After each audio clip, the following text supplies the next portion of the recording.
வணக்கம் நண்பர்களே. குரு சீடன் சேனல் மூலமாக உங்களை நான் வரவேற்கிறேன். நான் பிரேம் தர்மா, ஓஷோவின் சீடன். குரு என்பவர் எவ்வாறு சீடனை ஞானத்தை நோக்கி வழிநடத்தி செல்கிறார் என்பதை இந்த குரு சீடன் சேனல் மூலமாக நீங்கள் உணர முடியும். ஒவ்வொரு வீடியோலையும் ஒரு குறிப்பிட்ட செய்தியை மையமாக வச்சு வீடியோ இருக்கும். அதனால் முழுமையாக பார்த்து பயன்பெறுங்கள். இன்றைக்கி நம்ம பார்க்கக்கூடிய வீடியோ ஓஷோவின் சொற்பொழிவில் இடம்பெற்ற கேள்வி, அதற்குண்டான பதிலை தான் நம்ம வீடியோவை நம்ம பார்க்குறோம். சத்தியத்தின் தேடுதலில் உள்ள நபர்களுக்கும் ஆன்மீகத்தின் பாதையில் உள்ளவர்களுக்கும் குரு சீடன் உறவில் உள்ளவர்களுக்கும் இந்த கேள்வி ரொம்ப அடிப்படையான கேள்வி. எல்லோருடைய மனதிலும் இருக்கக்கூடிய ஒரு பொதுவான கேள்வி. ஞானமடைதல் என்பது திடீரென்று நடக்கும் ஒரு நிகழ்வா அல்லது படிப்படியாக நிகழும் ஒரு விஷயமா? இந்த செய்தி ரொம்ப அடிப்படையான செய்தி. இந்த கேள்வியும் ரொம்ப முக்கியத்துவமுடைய ஒரு கேள்வி. இதற்கு ஓஷோ எவ்வாறு பதில் அளிக்கிறார் அப்படின்றத கவனிங்க. ஒரு நிகழ்வை சுட்டி காட்டுகிறார். அந்த நிகழ்வின் அடிப்படையில் உங்களுடைய இருப்பு நிலை எவ்வாறு இருக்கிறது, உங்களுடைய மனம் எவ்வாறு இருக்கிறது அப்படின்றதுக்குண்டான ஒரு சுட்டி காட்டுதலை கொடுத்து இந்த கேள்விக்கு பதில் அளிக்கிறார். அதனால் ஒரு முழுமையான ஒரு புரிதலை வேண்டுமென்றால் முழுமையாக பார்த்து பயனடையுங்கள்.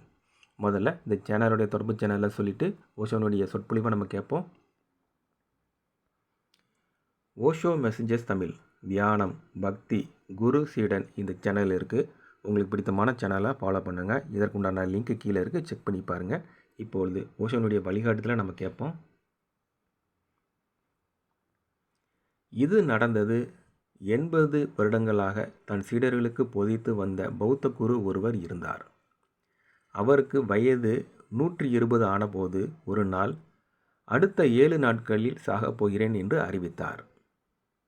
எனவே அவருடைய கடைசி தரிசனத்துக்காக ஆயிரக்கணக்கில் சீடர்கள் குவிந்தார்கள். கண்களை மூடும் முன், தனக்குள் கரைந்து போகும் முன் அவர் கேட்டார், யாருக்காவது என்னோடு வர வேண்டும் என்று விருப்பமா? நிர்வாணத்தை அடைய வேண்டுமானால், ஞானோதயம் வேண்டுமென்றால், அதுவும் இப்பொழுதே வேண்டுமென்றால் கையை தூக்குங்கள், அது போதும். அவர் வாக்கு தவறாதவர் என்பது எல்லோருக்கும் தெரியும். அவர் சொன்னால் சொன்னதுதான். அங்கே இருந்தவர்கள் ஒருவரை ஒருவர் பார்த்து கொண்டார்கள். ஆயிரக்கணக்கானவர்கள் இருந்தார்கள். ஆனால் யாரும் கை உயர்த்தவில்லை. ஒருவன் சொன்னான், சொன்னால் தப்பாக எடுத்துக்கூடாது, இன்னும் செய்ய வேண்டிய காரியம் நிறைய இருக்குதுங்க, அதனால் இப்போதே உங்கள் கூட வர முடியாது. இன்னொருவன், இன்னும் கடமையில் இருக்குதுங்க, நிறைய பார்க்க வேண்டி இருக்குது, கருமாவை கழிக்க வேண்டியது இருக்குது, அதனால் இப்போ நான் தயாராக இல்லை. மேலும் சிலர், ஒரு நாளைக்கு எங்களுக்கு ஞானோதயம் வேணுங்க, அதனால் எப்படிங்கிறதுக்கு உண்டான குறிப்பு ஏதாச்சும் தந்துட்டு போகிறீங்களா? இனி நீங்கள் இருக்க போகிறதில்லை, பிறகு நாங்கள் அதை பயன்படுத்தி கொள்வோம்.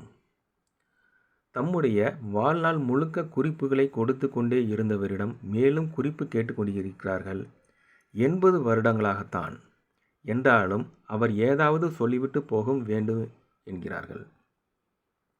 அப்படியாவது தள்ளி போடலாம் என்கிற நினைப்பு தான். எதிர்காலத்துக்கு வேண்டியதை இப்பொழுதே தெரிந்து கொள்ள வேண்டுமாம். அவரோ தயாராக இருந்தார். அங்கே அப்பொழுதே யாராவது தயாராக இருந்தால் அழைத்து போக தயாராக இருந்தார். ஆனால் யாரும் தயாராக இல்லை. மக்கள் மிகவும் தந்திரசாலிகள்தான். ஏனென்றால் இந்த மனம் மிக தந்திரமானது. அதிலும் சிறந்த தந்திரம் என்னவென்றால் எல்லாவற்றுக்கும் வேறு ஏதாவது ஒரு பொறுப்பை ஏற்றி வைத்து விடுவதுதான். எல்லாவற்றிற்கும் காரணம் பல லட்சம் கோடி ஆண்டுகளுக்கு காரணம் இருந்து கொண்டே இருக்கும். அதற்கு எல்லையே இல்லை. அது இங்கேயே இருக்கிறது, எப்பொழுதும் உன்னுடனேயே இருக்கிறது. நீதான் அதற்கு தடையை உருவாக்கி வைத்திருக்கிறாய். இந்த இடத்துல தான் ரொம்ப சூட்சமமான ஒரு செய்தியை சொல்கிறாரு. ஞானோதயம் அடைய வேண்டும் என்பது இங்கேயே இருக்கிறது, இப்பொழுதே இருக்கிறது, நீதான் தடையாக இருக்கிறாய் அப்படின்ற ஒரு செய்தியை எவ்வளவு நுட்பமாக ஓஷோ விளக்குகிறான்றதை கவனிங்க. உன்னுடைய தடையை நீக்கினால் மற்றும் போதும். அது உடனே என்றால் உடனே, அல்லது பிறகு என்றால் பல லட்சம் கோடிகள் ஆண்டுகள் கூட ஆகலாம். ஞானம் எவ்வாறு ஏற்படுகிறது அப்படின்றதுக்குண்டான படிநிலை நிகழ்வா அல்லது திடீரென்று நிகழக்கூடிய ஒரு நிகழ்வா அப்படின்றதுக்குண்டான பதிலை ஓஷோ எவ்வளவு நுட்பமாக விளக்குகிறார்ன்றதை பார்த்தீங்க. இது போன்ற நல்ல செய்திகளுக்காக ஓஷோனுடைய தொடர்பில் உங்களை இணைத்துக் கொள்ளுங்கள். இதுவரை கேட்டுக்கொண்டிருந்த நண்பர்கள் அனைவருக்கும் நன்றி, வணக்கம்.